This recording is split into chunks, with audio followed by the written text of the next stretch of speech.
بسم الله الرحمن الرحيم. جوع علي وفاطمة رضي الله عنهما.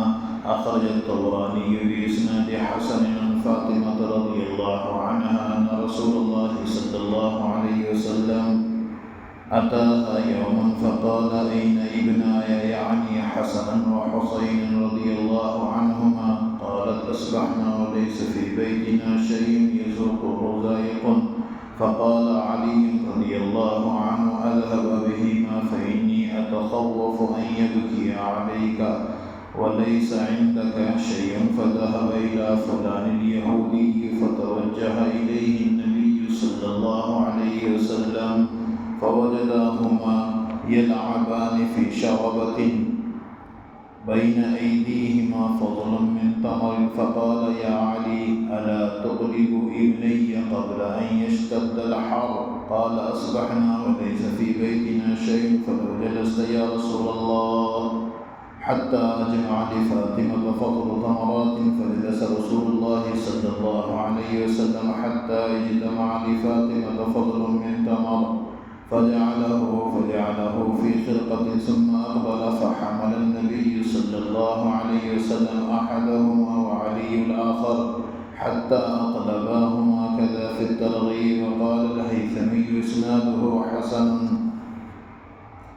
وأخرج هناد عن عطاء رحمه الله قال: نبئت أن علي رضي الله عنه قال: مكثنا أياما ليس عندنا شيء ولا عند النبي، فخرجت فإذا أنا بدينار مطروح على الطريق، فمكثت هنيئة وآمر نفسي في أخذه أو تركه، ثم أخذته لما بنا من الجهل فأتيت به الزفاطين فاشتريت به دقيقا، ثم أتيت به فاطمة رضي الله عنها فقلت: اعجني واخبزي، فجعلت تعجن وإن قصتها لتضرب حرف الجفنة من الجهد الذي بها، ثم خبزت. فأتيت النبي صلى الله عليه وسلم فأخبرته فقال: كلوه فإنه رزق رزقكموه الله عز وجل. وأخرج العدني محمد بن كعب القرظي مطول كذا في الكنز.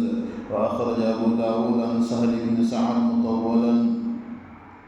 وأخرج أحمد محمد بن كعب القرظي أن علي رضي الله عنه قال: لقد رأيتني مع رسول الله صلى الله عليه وسلم وإني لأغبط الحجر على بطني من الجوع، إن صدقة مالي لتبلغ 40,000 دينار في رواية، وإن صدقتي اليوم ل40,000.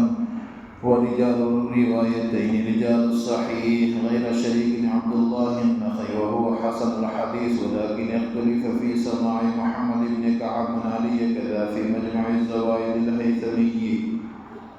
وأخرج الطبراني عن أم سليم رضي الله عنها قال: لها رسول الله صلى الله عليه وسلم: اصبري فوالله ما في آل محمد شيء منذ 7 ولا أوقد تحت برمة لهم منذ 3. والله لو سألت الله يجعل جبالتها ما كلها ذهبا لفعل كذا في الكنز.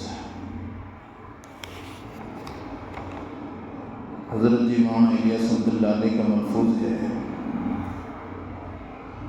کہ مال کا سب سے اونچا خرچ ہدیہ ہے، اور علم کا سب سے اونچا خرچ اللہ کی ذات و صفات کے ساتھ اللہ کی عبادت کرنا ہے، اور اخلاق کا سب سے اونچا خرچ تواضع ہے۔ حضرت جی مولانا الیاس رحمۃ اللہ علیہ کا ملفوظ ہے: اس کام میں گشت کا عمل ریڑھ کی ہڈی کی طرح ہے کہ یہ عمل جتنا مضبوط ہوگا اس عمل کی مضبوطی کی وجہ سے دیگر جو اعمال ہیں وہ زندہ ہو جائیں گے۔ حضرت مولانا الیاس رحمۃ اللہ علیہ کا ملفوظ ہے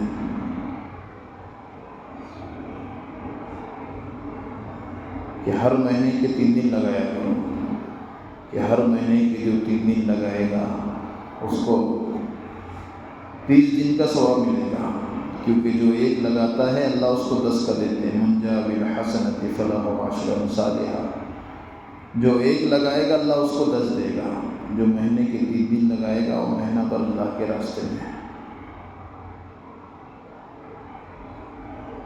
حضرت جی مولانا یوسف اللہ علیہ کا ملفوظ ہے، آپس کی بے تکلفی سے بچو، آپس کی بے تکلفی سے بے اکرامی ہوگی اور بے اکرامی سے دل پھٹے گے۔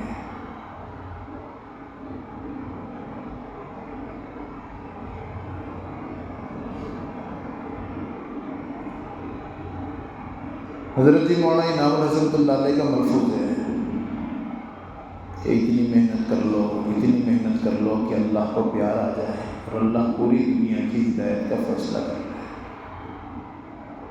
حضرت یہ کہہ رہے ہیں کہ انفرادی دعوت جتنی عام ہوگی اور ملاقاتیں جتنی ہوگی تو اتنے جو ہے افراد مسجد میں آنے والے بنے ہیں۔ انفرادی دعوت سے ذہن سازی ہوتی ہے اور مسجد کو عملہ ملتا ہے، اس لیے انفرادی دعوت کو عام کرو۔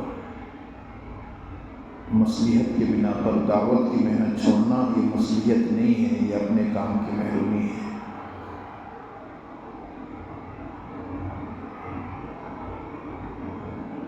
دیکھو حضرات صحابہ محنتوں کے درمیان میں حالات ہیں اور حالات کو برداشت کر رہے ہیں اور محنتوں میں لگے ہوئے ہیں۔ نبی کی لاڈلی بیٹی ہے اور حضرت حسن حسین ہے کہ اللہ کے نبی جو سیرت ہیں ہمارے اپنے سامنے، اس لیے حضرت جی رحمۃ اللہ علیہ نے پہلی جلد میں پوری جو ہے دعوت کو بھر دیا ہے کہ دعوت کے جو حالات ہیں ان حالات کے درمیان میں ان کے اپنے اوپر جو حالات آ گئے تو انہوں نے ان حالات کو خوشی سے قبول کر لیا کہ قرآن اتر رہا تھا، شریعت اتر رہی تھی، محنتیں ہو رہی تھی اور گھر کے اندر کے یہ حالات تھے کہ کھانے پینے کے مسئلے تھے، پھر بھی شریعت کو نہیں چھوڑا،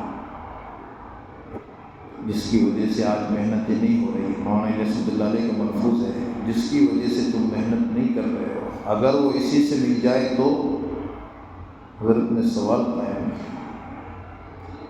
حضرت فاطمہ رضی اللہ عنہا کہتی ہے کہ اللہ کے نبی صلی اللہ علیہ وسلم ایک دن میرے گھر پر آئے اور کہا این ابنایا، میرے دونوں بیٹے کہاں ہیں، یعنی حسن و حسین، حسن اور حسین رضی اللہ عنہ۔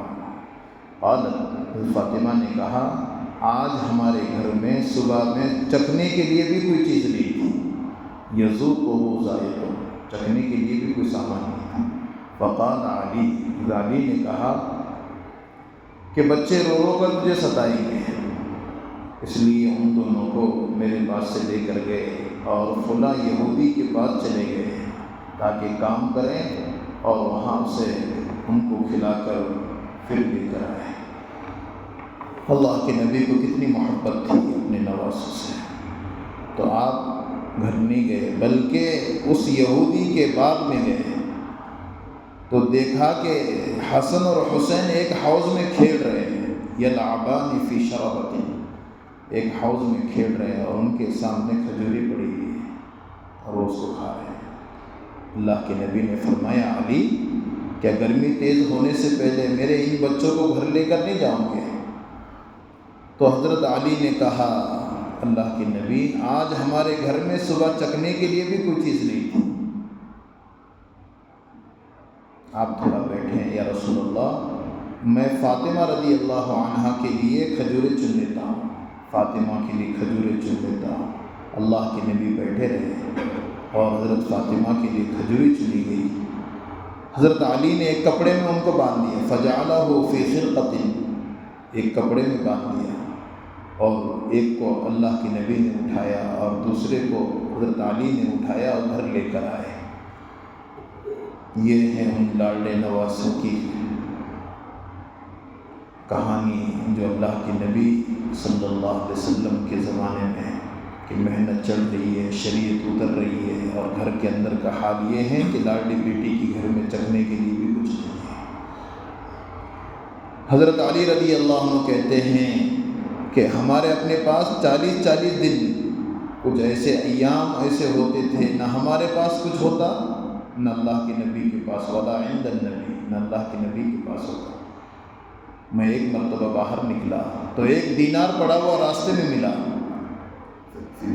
بدینار مطروح علی الطریق، 1 دینار پڑا ہوا ملا تو میں وہیں کھڑا ہو گیا اور میں نے اپنے دل میں کہا کہ اٹھاؤں کہ نہ اٹھاؤں، اٹھاؤں کہ نہ اٹھاؤں۔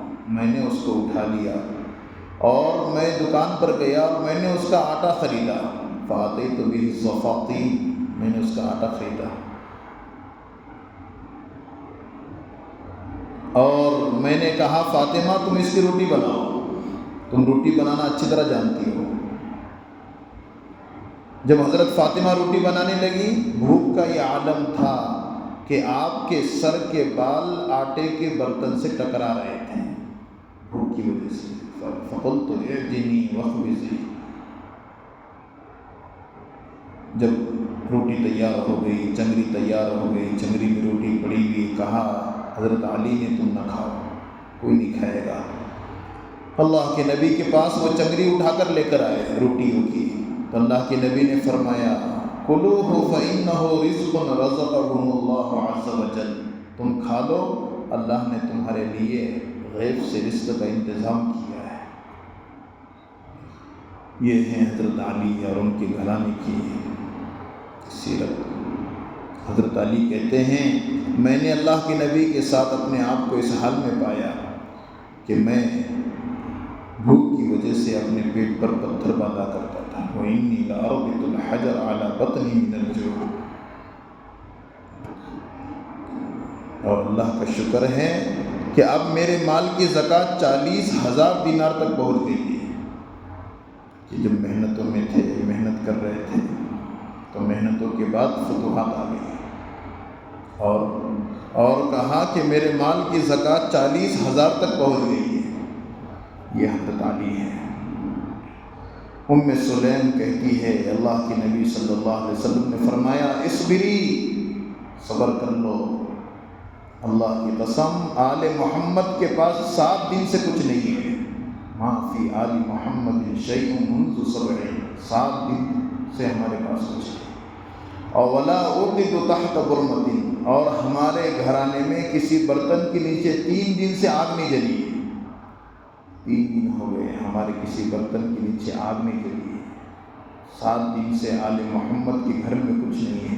واللہ، اللہ کی قسم، لو سألت اللہ یجعل جبال تہامہ، اگر میں اللہ سے سوال کروں اللہ تہامہ پہاڑ کو سونے کا بنا دے، لو سألت اللہ یجعل جبال تہامہ کلھا ذہبا لفعل، اور وہ پہاڑ بھی ایسا ایک جگہ پر نہیں، آپ چلیں تو وہ پہاڑ سے توڑ کر آپ لیں، دائیں طرف بائیں طرف۔ اللہ کے نبی نے فرمایا میں ایک دن کھاؤں تو تیرا شکر ادا کروں، اور ایک دن بھوکا رہوں تو فقیروں کو یاد کروں۔ یہ ایسی نبوت بادشاہت والی نہیں، فقیری والی مانگی۔ یہ تمام چیزیں ہمارے اپنے سامنے اس لیے ہیں کہ ہمارے اپنے سامنے بھی صرف کھانے پینے کے لیے ہم اللہ کے دین کی محنتوں کو نہ چھوڑیں، بلکہ یہ تمام چیزیں ہمارے سامنے ہیں تو ہم قربانی دیں گشت کے لیے، ملاقاتوں کے لیے، اور اللہ کے راستے میں نکل کر کہ حضرات صحابہ نے اتنا کیا، ہم کھانا پینا بھی آگے نہیں کر سکتے ہیں، آگے پیچھے نہیں کر سکتے۔ اس لیے یہ سیرت اس لیے ہے کہ ہم کو حوصلہ ملے۔ اللہ ہم سب کو عمل کی توفیق عطا فرمائے۔ اللهم صل على سيدنا مولانا محمد كما صليت على ابراهيم وعلى ال ابراهيم، اللهم صل على محمد وعلى ال محمد كما صليت على ابراهيم وعلى ال ابراهيم، اللهم صل على محمد وعلى ال محمد كما صليت على ابراهيم وعلى ال ابراهيم، ربنا آتنا في الدنيا حسنة وفي الآخرة حسنة وقنا عذاب النار، اللهم ألهمني رشدي وأعذني من شر نفسي، ربنا آتنا في الدنيا حسنة وفي الآخرة حسنة وقنا